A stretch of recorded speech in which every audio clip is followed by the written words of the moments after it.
ओम राधे कटघरे में हाजिर हो जाइए।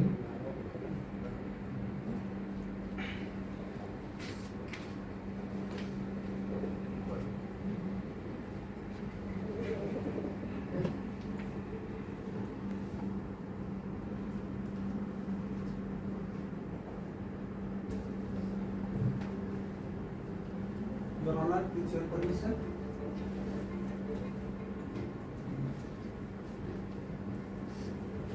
ओम राधे। आप शपथ लें,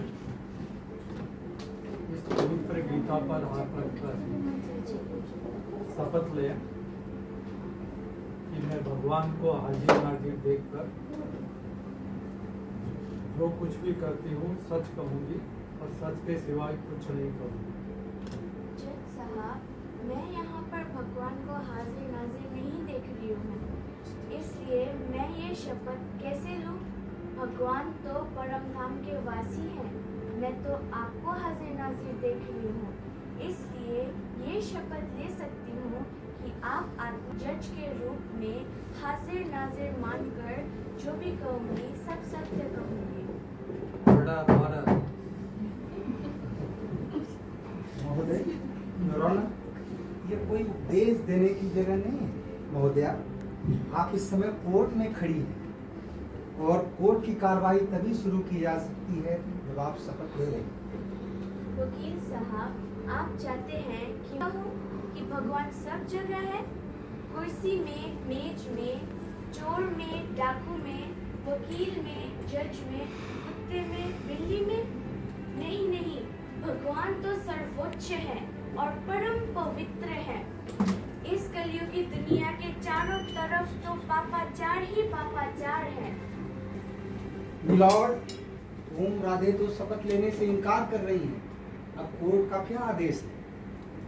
ये कोर्ट है, कोई सत्संग नहीं है। मैं कोई भगवान नहीं हूँ जिसकी आप कसम उठाए। भगवान के नाम पर कसम उठाना ये तो कानून है, कोर्ट का कानून है। जज साहब, मैं कोर्ट की इज्जत करती हूँ, लेकिन जो बात सत्य नहीं है उसे बोलकर मैं शपथ क्यों लूंगी? मिलॉर्ड, महोदया तो अदालत का सरासर अपमान कर रही हैं, अदालत की तौहीन कर रही है, अदालत को सत्संग समझ रही है।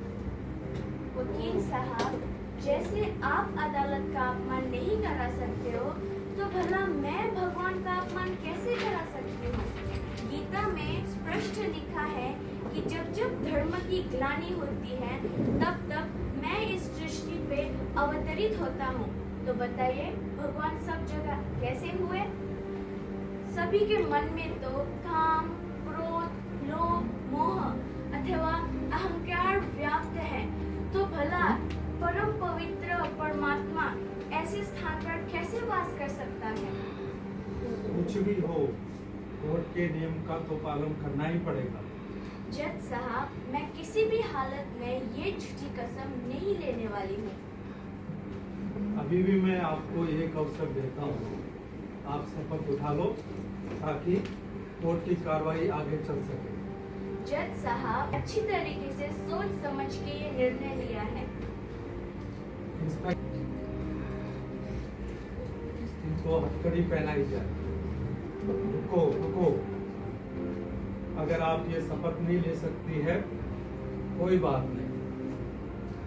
आप ये बताइए कि घर वालों के इतने रोकने के बावजूद भी आप लोग दादा के पास क्यों जाते हो? जज साहब, भागवत में लिखा है कि जब श्री कृष्ण मुरली बजाते थे तब गोपियां दौड़ दौड़ कर उनके पास चली जाती थी। तब तो उन पर कुछ मुकदमा हुआ ही नहीं। अब जो स्वयं परमात्मा इस धरा पर अवतरित हुए हैं, पुनः मात्र शक्ति को ज्ञान का कलश दे रहे हैं और सभी आत्माओं को 5 विकारों से मुक्त हो पवित्र बनने की शिक्षा दी है। मैंने सुना है कि दादा आपकी आंखों में सुरमा डालते हैं, क्या ये सच है? जज साहब, ज्ञान को अंजन भी कहा जा सकता है। परमात्मा ने हम आत्माओं को ज्ञान का अंजन दिया है। जरा ये तो बताओ, दादा के कितने बच्चे हैं? जज साहब, हम दादा के लौकिक तन को नहीं बल्कि उनके तन में अवतरित हुए परमपिता परमात्मा को देखते हैं। इस सृष्टि में जो भी मनुष्य आत्माएं हैं वो सब परमपिता परमात्मा के ही बच्चे हैं। अच्छा, बहुत अच्छा। तो आप जरा ये बताने का कष्ट करेंगे महोदया कि ओम मंडली में ऐसा क्या सिखाया जाता है, ऐसा कौन सा ज्ञान दिया जाता है कि लोग मनुष्य घर बार छोड़कर ओम मंडली में आ जाते हैं? इस पे अपना प्रकाश डालेंगे। वकील साहब, सबसे पहले तो वह ओम की ध्वनि करते हैं, फिर सभी अपने आत्मा स्वरूप में स्थित होकर अपने मन मंदिर में अपनी ज्योति बिंदु स्वरूप में स्थित होकर परम ज्योति बिंदु बाप से याद करते हैं।